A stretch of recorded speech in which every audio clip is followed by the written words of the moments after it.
Bonjour à tous. On va donc commencer ce webinaire du vendredi avec les participants qui sont en train d'arriver. Alors, on veut quand même que les gens puissent déjeuner tout à l'heure, donc on ne va pas non plus commencer trop en retard. Je suis ravi d'animer ce webinaire aujourd'hui. Je vois que Jérôme est déjà arrivé. Olivier est en train de nous rejoindre. Nous sommes ici aujourd'hui avec deux intervenants. Donc, Jérôme Andrieux, bonjour Jérôme, donc, qui est responsable de la politique RSE de The Originals, donc une très belle coopérative de 280 hôteliers en France avec une démarche RSE centralisée. Tu nous entends bien, Jérôme? Oui, je vous entends bien. Bonjour. Bonjour. Et Olivier donc, Touzé qui va nous rejoindre, qui est directeur développement durable de un groupement mousquetaire, donc un Intermarché près de chez vous, à moins de 10 km en France. Tout le monde connaît cette enseigne avec, depuis cet hiver, une publicité très connue dans le monde entier. Et puis moi-même, donc, qui ai la chance d'animer ce webinaire aujourd'hui, donc je suis directeur conseil chez R3. R3, c'est 170 experts mobilisés pour déployer des solutions utiles à la performance économique, environnementale des entreprises.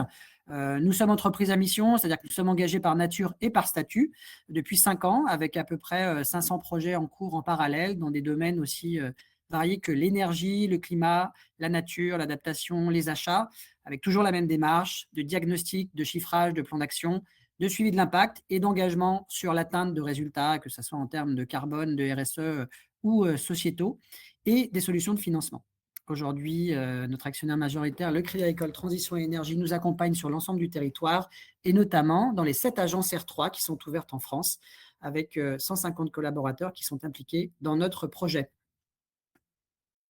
Alors, la problématique du jour, c'est l'embarquement du réseau dans la RSE. Vous voyez ici sur cette page, effectivement, le temps à gauche que tout le monde connaît, les actions de base, le développement du bilan carbone, d'une stratégie, d'une feuille de route durable. Et puis, l'objectif souvent qu'on voit arriver dans les entreprises qui est de pouvoir valoriser sa démarche une fois qu'on a pu la déployer, avec des sujets de labellisation, de reporting, parfois même jusqu'à des prêts fléchés. Au milieu, pour les entreprises à réseau, le sujet qui souvent est compliqué, c'est de pouvoir déployer et piloter sa feuille de route en centrale et en local.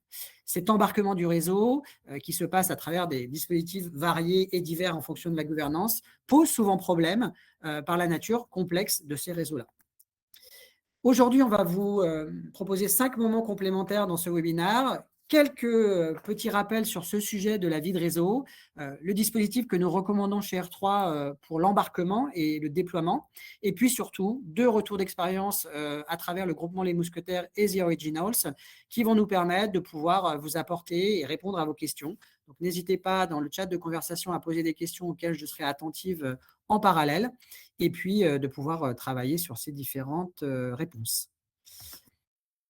Les entreprises à réseau et la RSE, nous avons préparé ce webinaire en interrogeant pas mal de nos clients sur ce sujet. Aujourd'hui, l'entreprise à réseau, c'est quand même la base de l'économie du XXIe siècle. Ce couple entre une tête de réseau et des entités est présent dans beaucoup d'organisations.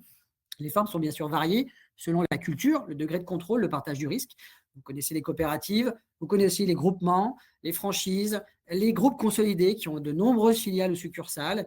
Et puis, avec des sujets en particulier aujourd'hui de chaîne de valeur, la relation fournisseur-client et la relation donneur d'ordre fournisseur qui devient très importante. Bonjour Olivier, je vois que tu viens d'arriver. Tu nous entends bien? Oui, je pense que tu es en train de rentrer dans la salle. Alors, la RSE, c'est un sujet transformant qui crée la discussion pour le réseau. Vous connaissez sans doute ces problématiques où elles vous intéressent. La tête de réseau, bien sûr, définit des politiques et des ambitions communes. On a un besoin de consolidation, de reporting de la performance des entités du réseau. Et ce rôle de tête de réseau est aussi autour de la connaissance, de l'animation de la connaissance et de la formation.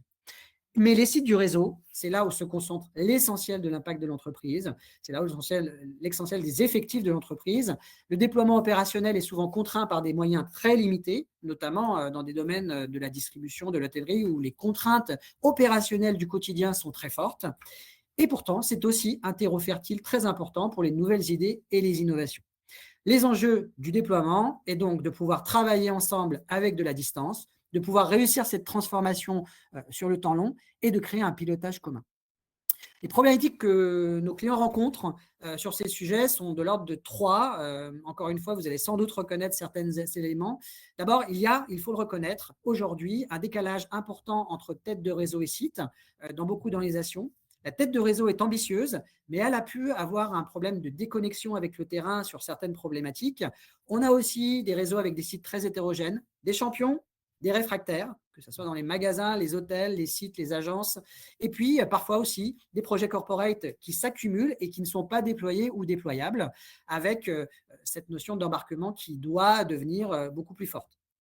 On a aussi, il faut le reconnaître, une absence de ressources dédiées au niveau des sites sur ces sujets de RSE et de transition, avec une complexité et une densité des sujets qui peuvent empêcher le passage à l'action. On ne sait pas par quoi commencer.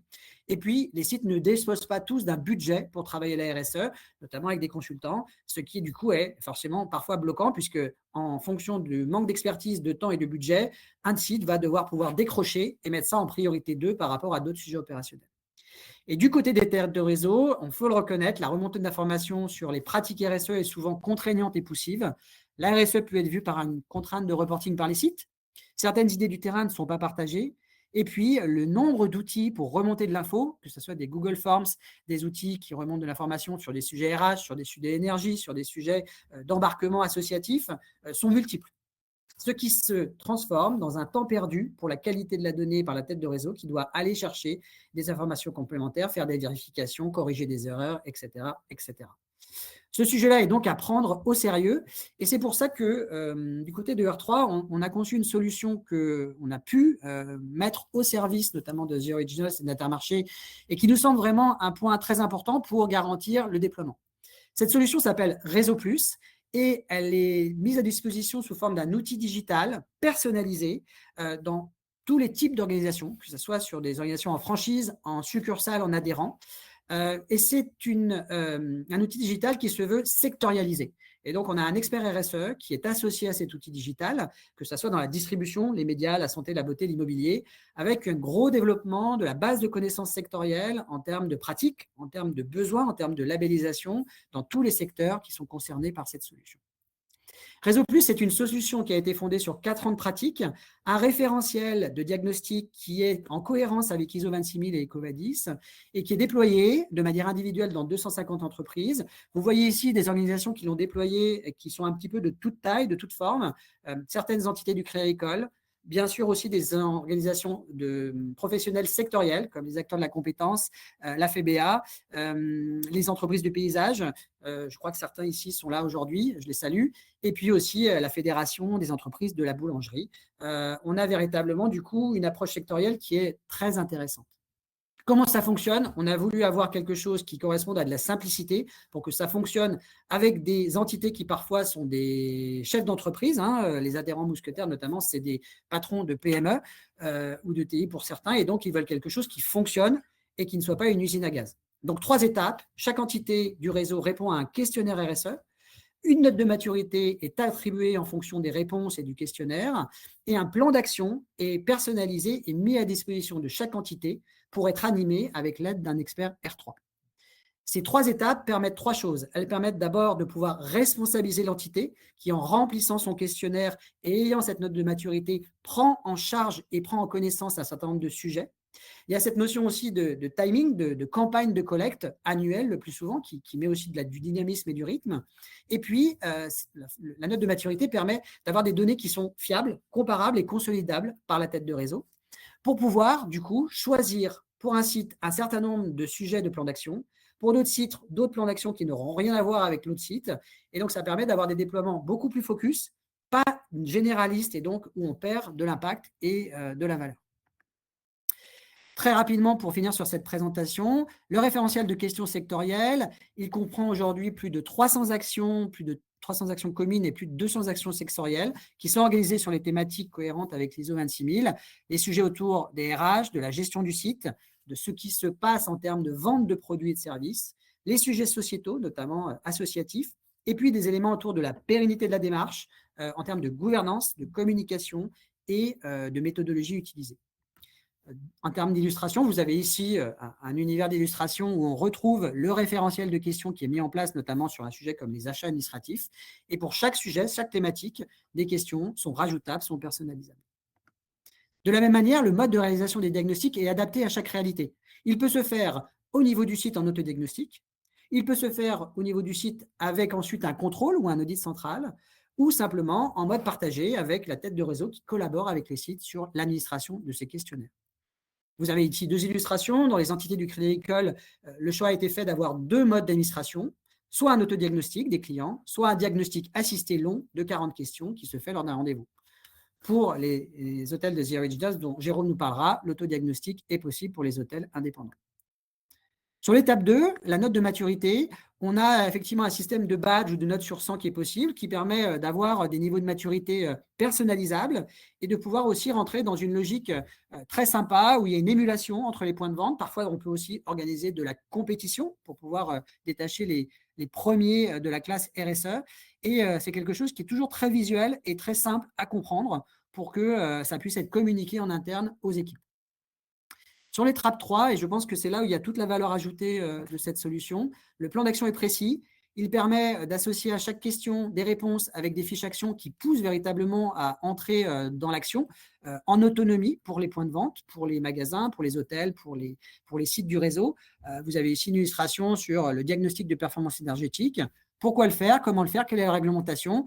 Le site peut prendre en main toutes ces questions et aller dans l'action directement, en partie, s'il le souhaite, ou contacter sa tête de réseau pour rentrer dans un programme.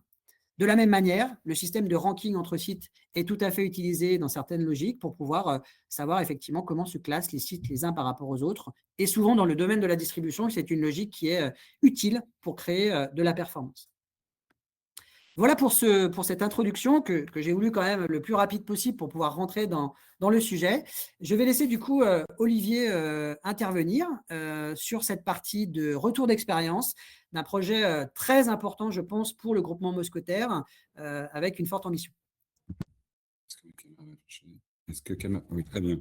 Bonjour à tous, excusez-moi, ma caméra fonctionnait pas. Bonjour à tous. Alors, merci pour la présentation, Ludovic. Je pense que vous avez déjà compris un peu le principe. Alors, nous, on est un groupement de chefs d'entreprise indépendants, hein, donc environ 3500 chefs d'entreprise. Donc, on est toujours dans des démarches de conviction et d'embarquement pour faire adhérer les chefs d'entreprise à des démarches, que ce soit des démarches de qualité ou maintenant, depuis quelques années, d'RSE. Donc, on avait choisi un dispositif qui apportait satisfaction dans sa démarche, mais qui avait quelques éléments qu'on voulait améliorer. Et on a trouvé, en rencontrant R3 et leur outil qui s'appelait pas Réseau Plus à l'époque, mais voilà, une bonne écoute pour faire évoluer, et surtout pour embarquer plus de points de vente, donc des aspects économiques, hein, c'est important chez nous, des aspects aussi de simplicité, de compréhension et d'application par nos points de vente. Et les premiers résultats qu'on a depuis le début de l'année sur l'embarquement montrent qu'on ne s'est pas trop trompé, puisque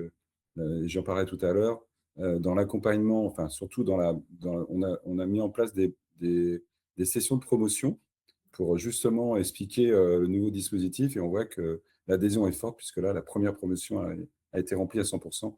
On a eu 150 adhérents adhérents et collaborateurs des points de vente, puisque je vais en parler tout à l'heure, on a un dispositif d'accompagnement qui intègre ce qu'on appelle les ambassadeurs RSE dans nos magasins.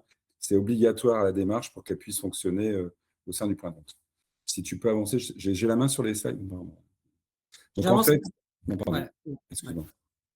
Alors, on est parti sur un questionnaire qu'on a voulu assez complet, même si on a complètement customisé le sujet pour qu'il puisse, encore une fois, et je le dis, être bien adapté et aussi compris, et surtout pas sur une version trop, on va dire, contraignante au départ, puisqu'on est sur un schéma de fonctionnement par étapes et dans un plan d'amélioration continue. Et ça, moi, j'y tiens et je l'explique. Et on n'est pas sur un dispositif de certification, de labellisation. Et ça, on va le communiquer comme ça auprès des parties prenantes, que ce soit interne ou externe, pour dire que nous, et on l'a vérifié avec les organismes financiers aussi, pour voir comment ils le comprenaient, puisque aujourd'hui, vous savez, pour obtenir des prêts bonifiés, on a les obligations qu'on nous demande, c'est d'être en démarche RSE. on voit que ça fonctionne et que la réponse est positive. Donc, il fallait qu'on se mette dans ce schéma-là. On améliorera certainement, on renforcera certainement la grille. Donc, on est sur un questionnaire de 250 questions. Le principe, c'est un autodiagnostic qui est mis en place au niveau du point de vente et qui lui-même fait, donc dans une première étape. Donc, on a déterminé aussi au départ avec des chargés de mission RSE l'équipe projet du point de vente, donc qui va faire qui va engager la démarche, autodiagnostic, accompagnement par nos chargés de mission RSE.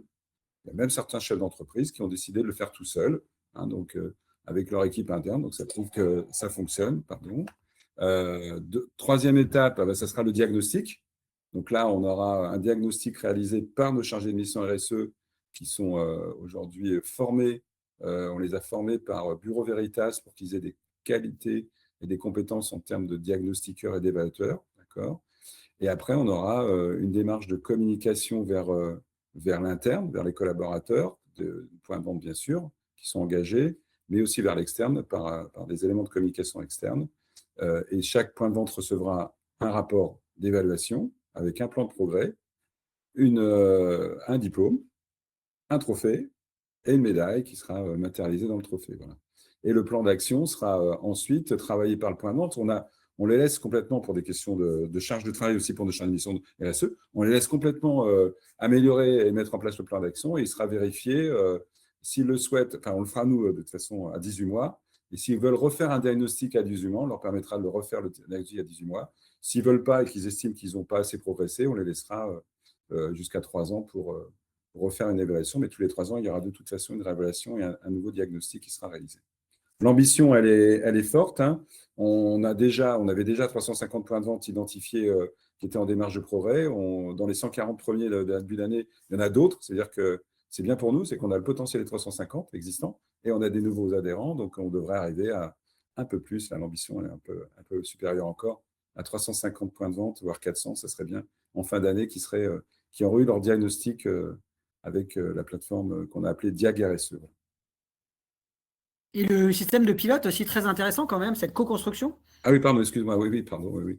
Donc, on a mis en place, merci de reprendre, on a mis en place avec R3 donc une customisation de la plateforme Réseau Plus qu'on a appelée Diag RSE et on a mis sur 6 mois des pilotes qu'on a formés. Donc, il y avait 9 points de vente dans les 8 régions que l'on a, 8 régions mousquetaires.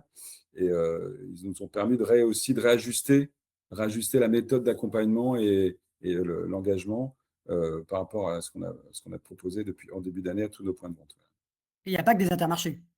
Non, on a Bricomarché, Rodi, Intermarché, Bricocash, Bricorama, Netto, on a toutes les enseignes. Donc, et là, dans l'embarquement des 140, c'est assez équilibré. Il y a à peu près toutes les enseignes sont présentes.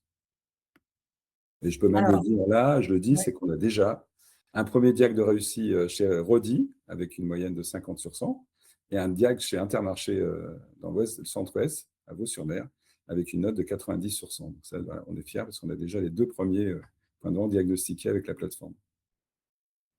Quelques illustrations pour rendre les choses concrètes, hein, effectivement.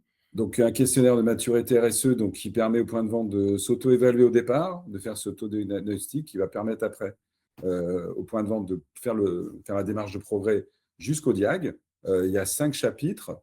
Je ne sais pas si elles sont indiquées, les 5 chapitres ici. On les voit en haut. Ouais, on les voit en haut, ouais. Donc, le management et la communication RH. Donc, c'est vraiment la partie RH, la partie pratique RH chez ma employeur, pardon. Management, relations clients et offre responsable, c'est toute la partie offre. Mobilité, c'est mobilité, c'est ça? Sécurité et environnement. Sécurité, environnement et accompagnement et ancrage local, le point fort des mousquetaires, hein, puisque on dit aujourd'hui qu'on a un Intermarché tous les 10 km. Donc cet ancrage local, il est fort et c'est là où on a souvent des bons résultats. Et puis sur l'offre responsable. Le management, c'est vrai que c'est encore des sujets qu'on pousse beaucoup vers les chefs d'entreprise pour qu'ils apprennent encore à manager ce type de démarche, comme ils l'ont fait dans la qualité ou dans d'autres sujets. La médaille, le résultat et le plan d'action opérationnel que le point de vente doit mettre en place pour progresser et aller vers un niveau supérieur en fonction du niveau qu'il aura eu lors du premier diag. Alors, pourquoi cela doit marcher? Pourquoi ça doit marcher? Parce qu'on a découvert lors de la première version, qu'on a mis en place, qu'il y avait beaucoup de pépites dans nos points de vente, de démarches qui étaient engagées. Les adhérents nous ont dit « Ah ben, je faisais des choses, je ne savais même pas que ça faisait partie, que c'était intégré à des démarches RSE. » Donc ça nous a motivés à avancer plus. On a, grâce à ça, pu ouvrir avec des systèmes internes, parce qu'on a créé un SharePoint dans lequel le point de vente et nos équipes qui ont constitué SharePoint peuvent alimenter les points de vente qui se posent des questions sur certains chapitres du DIAG RSE. Donc ça, c'est intéressant. Donc ça permet d'enrichir ceux qui sont sur certains sujets faibles, d'enrichir leur démarche, ou de récupérer de certains points de vente qui ont mis en place des démarches et de le partager avec d'autres points de vente. On a co-construit depuis maintenant 4-5 ans toute cette plateforme de bonnes pratiques autour de la RSE. On a une équipe de 8 collaborateurs chargés de mission RSE, un par région, qui sont encadrés par un responsable de la direction qualité RSE en région, indispensable pour qu'on ait cet accompagnement externe. Et on a des chefs d'entreprise. Donc, on a une 50aine de chefs d'entreprise qui sont nos pilotes, mais aussi nos moteurs politiques auprès des autres chefs d'entreprise. Ça, c'est un fonctionnement très particulier qui existe chez U, chez Leclerc et chez nous. C'est qu'on accompagne avec des chefs d'entreprise, des autres chefs d'entreprise, parce que c'est souvent le discours bien compris quand on est chef d'entreprise sur les réalités économiques, sur le fonctionnement, le management des équipes, et ça permet de faire avancer plus vite les projets. Donc, on l'a dit tout à l'heure, construit un processus d'embarquement adapté avec les chargés de mission. La nouveauté qu'on a développée, c'est cette fameuse promotion, ces sessions de promotion par région, qui ont eu vraiment la grande qualité, c'est d'expliquer à des points de vente qui n'étaient pas du tout au courant ou pas du tout conscients de ce qu'on pouvait faire en RSE, de les embarquer en échangeant avec les autres qui étaient déjà motivés ou embarqués dans la démarche. Donc, on a eu un vrai succès là, d'embarquement, parce que ça a été, les sessions se sont remplies extrêmement vite dans chaque région. Appui à la construction des outils de formation, de communication, de cadrage et d'accompagnement des points de vente. Donc, c'est vrai que nous, on est attachés à ça. C'est-à-dire que, alors, je pense que je ne sais pas si on parle de vous ou si on parle de nous, mais nous, ça fait partie de nos gènes. C'est-à-dire qu'on ne peut pas descendre une bonne pratique ou un élément sans avoir un outil ou une explication, que ce soit bien compris des chefs d'entreprise. De toute façon, le retour est très rapide. C'est soit on nous dit qu'on monte une usine à gaz, ou soit on nous dit qu'on est trop technocrate. Donc, de toute façon, il faut qu'on s'adapte à leur vie au quotidien. Intégration dans le questionnaire de l'ensemble des processus existants de la direction RSE. Donc, de toute façon, ça rentre complètement. Et donc, on a envie de valoriser, tu l'as dit tout à l'heure, Ludovic, il faut vraiment le faire et il faut avoir l'incentive quand même. Là, on est plus sur l'incentive de motivation et de démarche et pas d'incentive, même si on a des dispositifs qui parfois mettent en place des bonus pour les points de vente. Pour l'instant, on est plutôt à l'incentive d'intérêt et d'embarquement et de motivation, mais on joue, et ça je le dis, sur l'économique, parce qu'on arrive à démontrer aujourd'hui qu'une démarche RSE est économique, ce n'est pas qu'un coût. En particulier, je donne des exemples, la bonne gestion des déchets, le bon tri des déchets, on a des résultats probants quand on n'a plus rien dans la poubelle de DIB, les accidents du travail, les arrêts de travail, les maladies professionnelles qu'on peut avoir aussi en lien avec cette démarche RSE. Donc, on a des résultats aujourd'hui économiques qui sont probants. Et puis, on va mettre en place, bien sûr, des dashboards de suivi. C'est déjà en place pour voir ceux qui s'embarquent, les niveaux, et suivre un peu de façon région par région. Et la compétition, tu l'as dit tout à l'heure, elle se fait entre chefs d'entreprise sur un territoire, ça c'est sûr. Ils aiment bien, on est très scolaire, mais elle se fait par région aujourd'hui. C'est-à-dire que nos régions, à l'échelle d'une région, c'est 300-350 magasins. Eh ben, ils se tirent un peu la bourre entre eux pour essayer d'être la meilleure région, avoir les meilleurs résultats et le meilleur taux d'embarquement. Donc, c'est des motivations groupements qui sont très, très, très intéressantes, puis surtout qui donnent des beaux succès. Voilà pour ma présentation. Merci Olivier. On te donnera la parole pour les questions à la fin, mais effectivement, Intermarché, le groupement des mousquetaires qui met des moyens, parce que les choses sont sur une échelle très importante.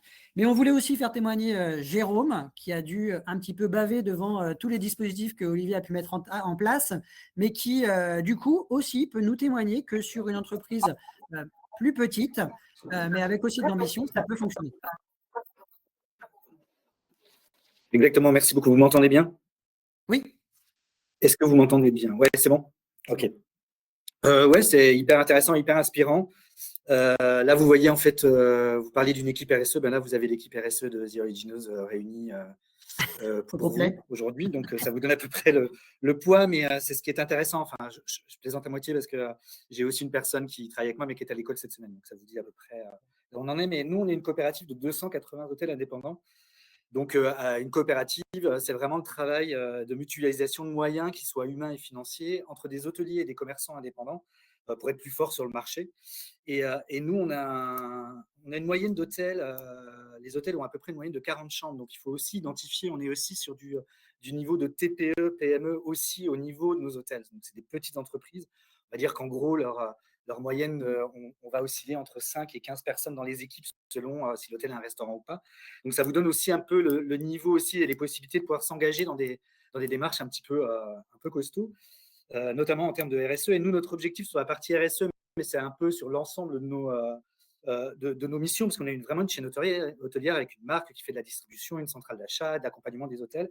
Et notre accompagnement RSE, il est vraiment d'aller identifier les enjeux de développement durable pour nos hôtels, pour après les aider, leur donner la possibilité d'engager en fait une démarche eux-mêmes consciente et suivie dans leur hôtel. Ce qui n'est pas toujours simple, notamment parce qu'ils sont ces petits hôtels. Mais 280 hôtels, c'est 280 individualités, personnalités différentes. C'est 280 fonctionnements différents, même s'il y a pas mal de choses qui se recoupent. Et en termes de RSE, c'est beaucoup de 280 degrés de maturité et surtout degrés de conviction qui sont différents. Donc ça aussi, c'est important. Donc pourquoi on a lancé ce projet? Nous, ce projet, finalement, il est lancé depuis un petit moment avec Air France, on se connaît depuis un petit moment. À un moment donné, on avait lancé le projet, ça avait plutôt bien marché, mais on avait voulu mettre des choses supplémentaires que R3 ne pouvait pas proposer. On a décidé d'aller voir si l'herbe était plus verte ailleurs, et on s'est rendu compte qu'elle n'était pas plus verte ailleurs, et que de toute façon, à un moment donné, les fondamentaux, c'est ce qu'on appelait Verso, c'est Réseau Plus maintenant, qui nous l'apportait en tout cas pour le cœur de ce que l'on voulait faire.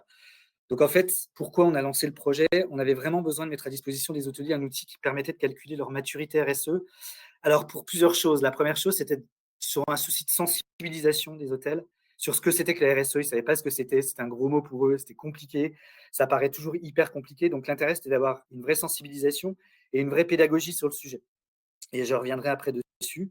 Et puis aussi beaucoup de réassurance en leur disant, en fait, il y a plein de choses que vous faites, c'est de la RSE, mais vous ne savez pas que c'est de la RSE, en fait. On a beaucoup d'hôtels qui répondent au questionnaire, qui disent, ah ben ça c'est de la RSE, ben ouais. Donc déjà, tu fais les choses.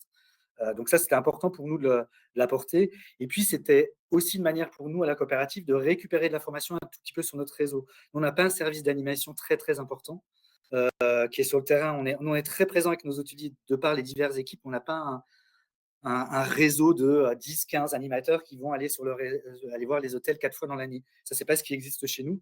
Donc, on avait un besoin d'un retour aussi, d'un petit peu de ce dont avaient besoin les hôtels. Ça nous permettait aussi, nous, d'aller dimensionner un petit peu les réponses qu'on allait leur proposer. Par exemple, je vais vous prendre un exemple. Quand on a lancé, nous, Réseau Plus en 2023, c'était 51 questions uniquement. Et on avait un retour de la part des hôtels qui était, on voudrait mettre en place beaucoup de choses au niveau de l'énergie, donc diagnostic énergétique. Et après ça, nous, on a pu travailler sur la construction d'une offre énergie pour nos hôtels qui allait du diagnostic à l'accompagnement sur le décret tertiaire, qui était une demande de nos hôtels, un suivi des travaux pour les hôtels qui avaient des besoins après ces diagnostics de pouvoir avancer sur les travaux.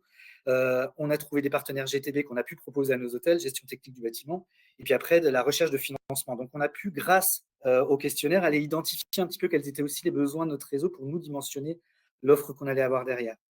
Et surtout, on avait besoin, donc, de par les hôtels qui sont petits, d'avoir un questionnaire qui était intuitif et facile. En gros, nous, on ne part pas sur des questionnaires, on ne va pas aller remonter des questions de consommation d'énergie. Pour l'instant, c'est pas notre. Enfin, je ne dirais pas que ce n'est pas notre souci, on va le mettre, mais c'est plus tard.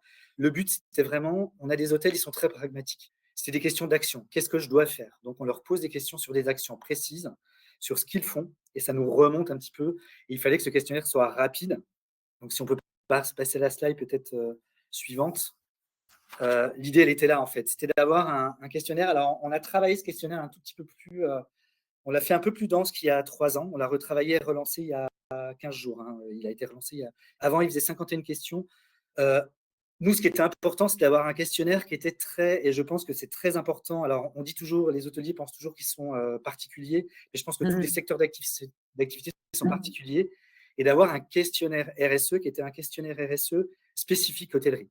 Donc, on l'avait déjà travaillé dans un premier temps avec R3. On l'a retravaillé là et avec le concours de notre commission développement durable de l'atelier.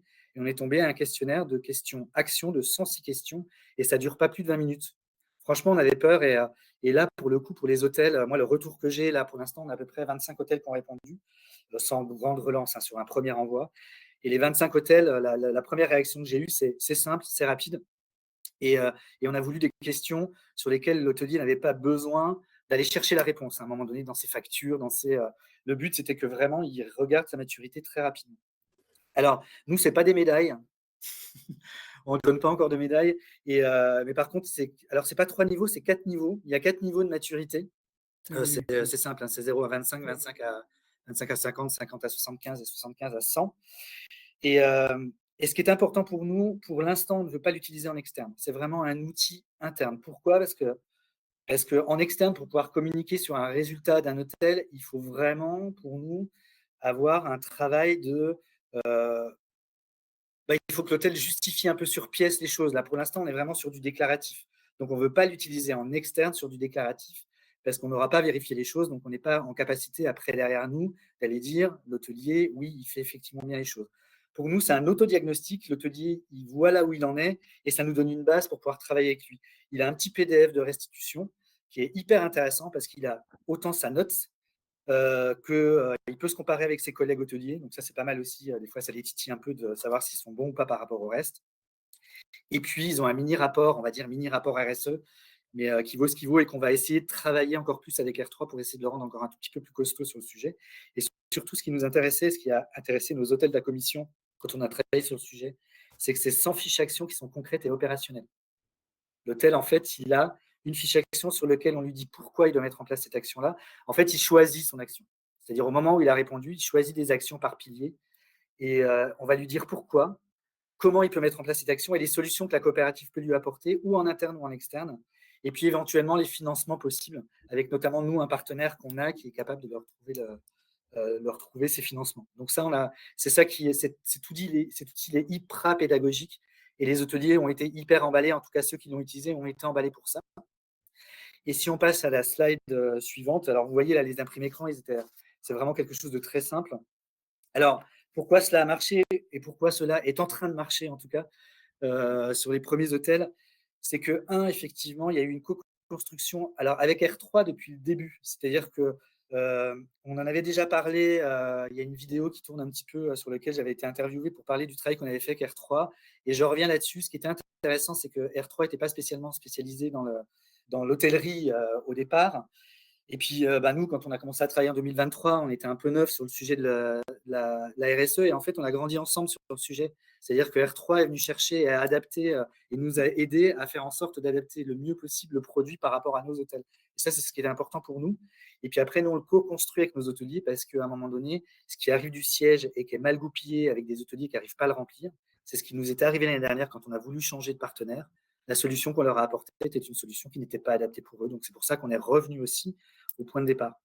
On a plein d'éléments qui nous paraissent importants pour les hôtels, c'est qu'on travaille de plus en plus pour faire des ponts sur les labellisations, donc l'écolabel européen et Clivert. Pour l'instant, c'est les labellisations qui comptent sur les marchés. Et au niveau des prestataires financiers, au niveau de l'hôtellerie, pour prouver qu'un hôtel a une démarche RSE. Pourtant, c'est que des démarches environnementales. C'est un premier pas.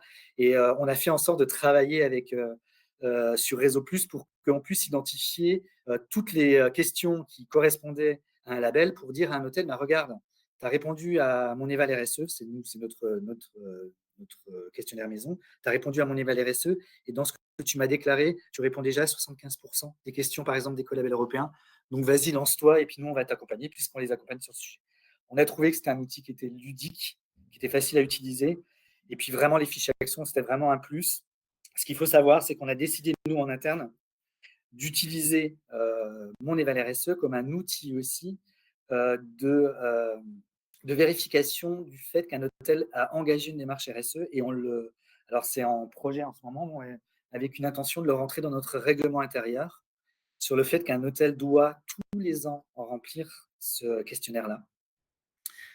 Et qu'il doit avoir une démarche d'amélioration continue. Donc, quand il a un score en année 1, on lui laisse toujours un an pour passer au score suivant, au score, en tout cas à la marche supplémentaire, l'année suivante. Donc, on va se servir vraiment de cet outil-là aussi pour suivre la maturité à nos hôtels et le travail que vont faire nos hôtels. Et puis, la deuxième brique que nous, on est en train de construire, c'est vraiment l'accompagnement de nos hôtels là-dessus. Maintenant, une fois qu'on a ça, une fois qu'on a ce diagnostic, et ça, c'est un travail qu'on est en train de faire, et notamment avec R3, c'est cette brique supplémentaire qui existe maintenant chez les Mousquetaires, qui est d'aller plus loin sur le sujet. Voilà. Merci, Pour ce qui nous Jérôme, concerne. pour ce témoignage. Pour finir, avant de passer aux questions, j'espère qu'il y en a, parce que c'est l'objectif aussi de pouvoir compléter. Concrètement, vous l'avez compris, si on revient sur la plaque du début, où on voyait qu'effectivement ce projet s'insère entre les démarches de base autour des audits énergie du bilan carbone et puis la valorisation, le déploiement est assez simple. On recommande effectivement toujours une phase de setup. Ça peut être aussi court que 2 mois, mais ça peut prendre plus de temps s'il le faut. Il ne faut surtout pas se presser parfois.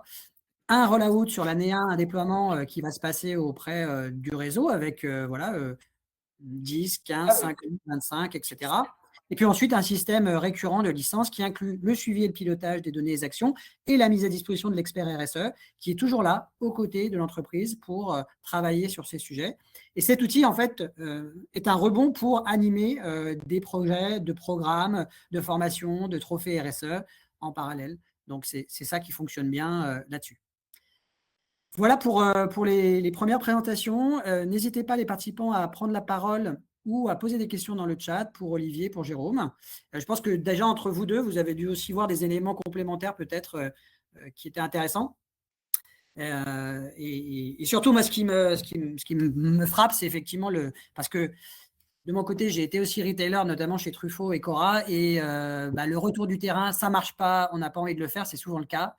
Et là, cette barrière a été levée.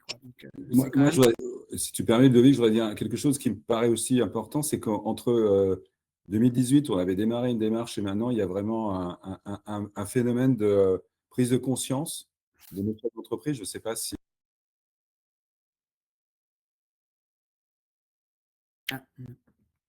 Olivier, ton son s'est coupé. est plus simple, pardon, ouais, est plus simple aujourd'hui pour engager nos chefs d'entreprise. Et je pense que ça vient de 2 choses, l'ambiance sociétale, l'envie aussi de vivre autrement ce qu'on vit aujourd'hui dans nos sociétés, dans la société au sens large, et la demande des collaborateurs. C'est-à-dire qu'on voit qu'on n'a pas de difficulté aujourd'hui à trouver des ambassadeurs dans les points de vente qui s'engagent. Donc ça, c'est quand même une réalité. Et je pense moi, je trouve qu'on est au bon moment pour engager des démarches. Et puis, il y a l'aspect financier, c'est-à-dire il y a l'économie qu'on fait grâce à la démarche, parce que ce n'est pas une démarche qui ne fait que coûter, elle rapporte de l'argent. Et il y a les investissements qu'on veut faire. On va chercher du prêt bonifié grâce à ces démarches. Donc ça, c'est les côtés économiques et financiers. Mais la partie motivation, elle existe aujourd'hui. Moi, vraiment, je suis extrêmement surpris parce que j'ai démarré de zéro. On a vraiment ramé au début à se dire on va emmener des adhérents et des chefs d'entreprise dans la démarche. Aujourd'hui, j'ai l'impression, les premiers éléments, et l'outil, je le dis parce que je vais le mettre en avant, l'outil est simple d'accès pour des chefs d'entreprise qui ont énormément de sujets à traiter aujourd'hui quand on est chef d'entreprise d'un magasin, un Intermarché ou Bricomarché. Voilà. Je pense que ça, il faut en être conscient. Et c'est vrai que c'est le bon moment pour y aller. Voilà. Donc, s'il y en a d'autres qui peuvent nous rejoindre dans cette collectivité d'engagés, ça serait très bien. Je trouve qu'on pourrait faire comme ça beaucoup de bien pour la planète aussi. C'est bien l'objectif parce qu'on pense qu'effectivement, à terme, il peut y avoir un club Réseau Plus qui se mette en place pour partager ce genre de projet, créer de l'émulation dans d'autres secteurs, comme effectivement l'hôtellerie, c'est tout à fait possible. On a aussi ces problématiques sur les concessionnaires automobiles, le monde de l'automobile qui doit bouger, qui est très, très, très puissant, avec beaucoup de sites en France de réparation, etc. Donc, on serait ravis de pouvoir créer des petits cousins de vos projets. Est-ce que quelqu'un a une question? Il nous reste 2 minutes.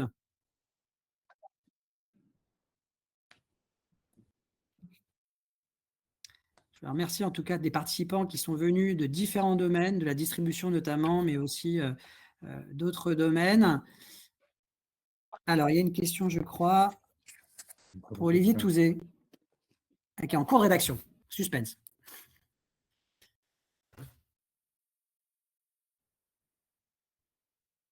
Jean-Baptiste Labinois. Je ne la vois pas.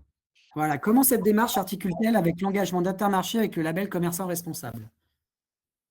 Alors, celui-là, nous, on l'a mis, pour l'instant, on l'a mis en suspens. Comme c'est les chefs d'entreprise qui ont signé de façon individuelle, on les laisse vivre leur démarche. On ne leur impose pas de changer. S'ils veulent changer, ils peuvent le faire. Il n'y a pas de là-dessus. Nous, on est tout à fait ouverts à ce qu'ils continuent avec le label actuel. Après, c'est à eux. Ils participent aux sessions. Ils ont eu des communications comme tout le monde. Et après, c'est à eux de juger du choix de changer ou pas de démarche. Voilà. Donc, voilà, on est un système complètement. Ce sont des indépendants, donc on les laisse faire leur choix. Ils choisissent le meilleur pour eux-mêmes. Voilà, exactement. Très bien. Merci beaucoup. Une autre question? Jérôme, tu as peut-être une question pour Olivier, ou Olivier, une question pour Jérôme? Non, moi j'avais éventuellement une remarque aussi, ce que je trouve hyper important dans des chefs d'entreprise. Enfin, moi je le vois sur l'hôtellerie, notamment sur la TPE-PME, c'est de l'importance de revoir un petit peu le discours qu'on peut avoir sur la RSE. Et je pense que le fait de travailler sur des questionnaires simples, sur des choses simples, avec des actions simples et qui soient très orientées secteur.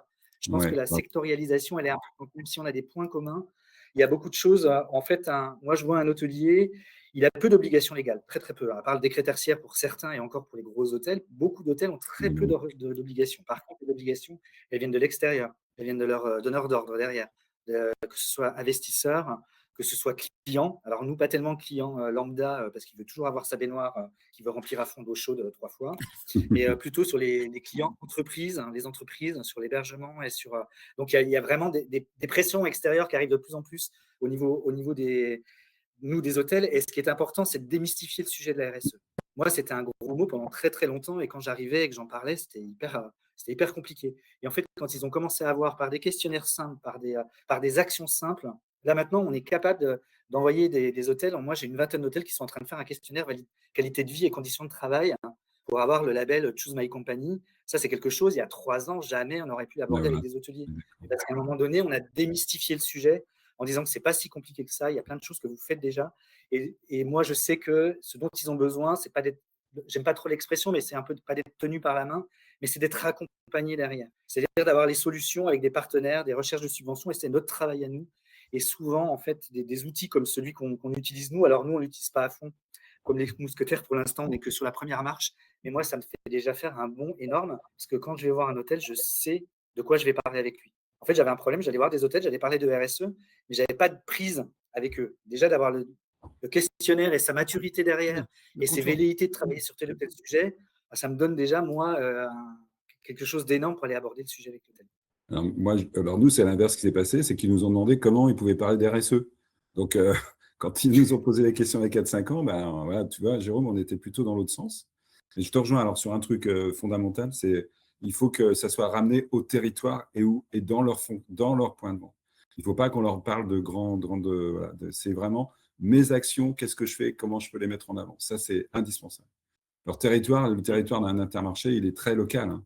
Il est à moins de 20 km du point de vente. Attention, hein, c'est là où ça fonctionne. Aujourd'hui, c'est le sujet. Donc, je pense que pour vous aussi, c'est la même chose. Exactement. C'est comme ça qu'ils embarquent leurs clients et qu'ils embarquent leurs collaborateurs et leurs clients dans la démarche aussi. Exactement. Olivier, je te rejoins sur l'histoire des collaborateurs et des nouveaux collaborateurs. Moi, les hôtels qui réussissent le mieux au niveau de leur labellisation environnementale, c'est souvent quand ils ont impliqué 1 ou 2 collaborateurs et que c'est lui qui prend en charge la labellisation, et avec tout le soutien de la direction derrière, mais souvent, et en termes de fidélisation de nouveaux collaborateurs, c'est vraiment pas négligeable. Que du positif. Hein. Merci beaucoup. On a pris beaucoup de plaisir à travailler avec vos 2 entreprises sur ces projets. Merci. Et si jamais les participants sont intéressés par un rendez-vous à ce sujet avec un expert qui sera sans doute moi. S'ils veulent échanger en privé, on peut le faire aussi, hein, pas de problème. Hein, tu nous donnes mon point, il n'y a pas de sujet. Très bien, avec plaisir. Ouais. Je vous souhaite à tous une bonne journée et à partir de demain, un bon week-end sans doute. Merci. Merci beaucoup. Merci beaucoup. Au revoir. Bonne journée. Au revoir Jérôme, au revoir Olivier.